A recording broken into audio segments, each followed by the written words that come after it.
Updates at pinakahuling mga usapin sa mundo ng palakasan. Atin ang pakinggan dito sa Ang Pilipinas Ngayon.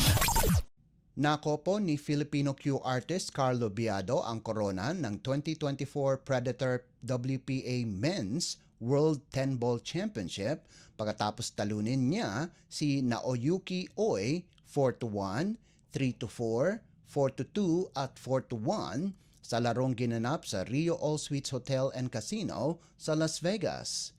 Mabilis na nakuha ni Biado ang abante sa ikaapat na rack 3-1, subalit nagkamaling mailagay ni Oy ang bola sa magandang posisyon at imbis ay madaling naipasok ni Biado para kunin ang panalo. Dahil sa kampyonato, nakuha ni Biado ang tumataginting na 75,000 dolyar na papremyo.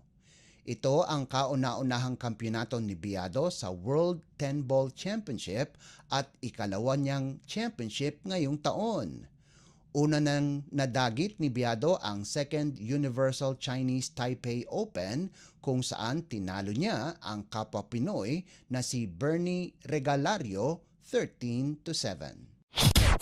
Updates at pinakahuling mga usapin sa mundo ng palakasan. Atin ang pakinggan dito sa Ang Pilipinas Ngayon.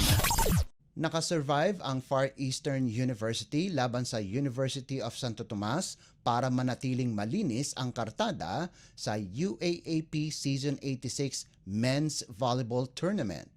Ito ay pagkatapos pataubin ng Tamaraws ang Season 85 finalists 28-26, 21-25, 21-25, 15 o 25-21 at 15-12 sa larong ginanap sa Mall of Asia Arena sa Pasay City.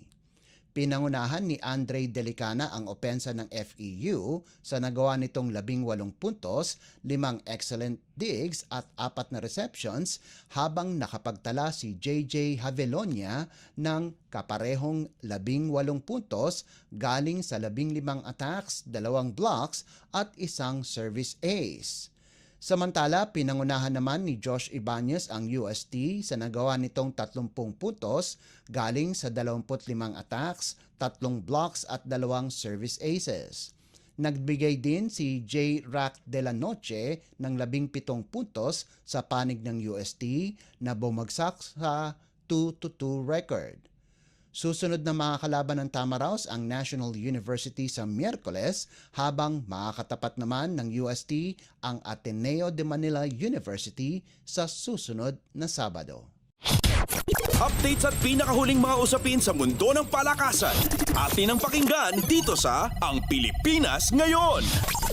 Pinangalanan bilang Premier Volleyball League o PVL Press Corps Player of the Week si Choco Mucho Superstar CC Rondina sa linggo ng Pebrero 27 hanggang Marso 2. Ang reigning PVL Most Valuable Player ay nakagawa ng 24 na puntos at 22 excellent receptions kung saan tinalo ng Flying Titans ang Petrogas Angels sa isang 5-setter 24-26,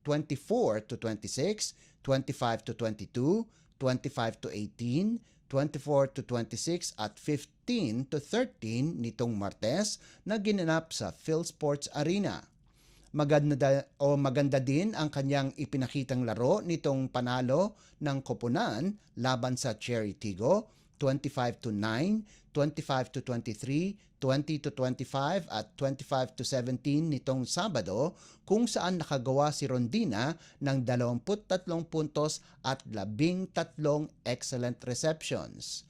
Kasalukuyang nasa tuktok ng team standings ang Flying Titans kung saan may record sila na 3 panalo at 8 talo.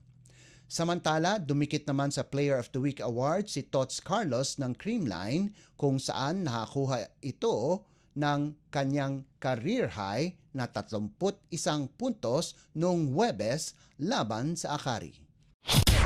Updates at pinakahuling mga usapin sa mundo ng palakasan. Atin ang pakinggan dito sa Ang Pilipinas Ngayon. At yan ang pinakahuling balita sa larangan ng palakasan. Para sa Radyo Pilipinas World Service, ito po si Leo Magpayo. Magandang araw. Updates at pinakahuling mga usapin sa mundo ng palakasan. Atin ang pakinggan dito sa Ang Pilipinas Ngayon.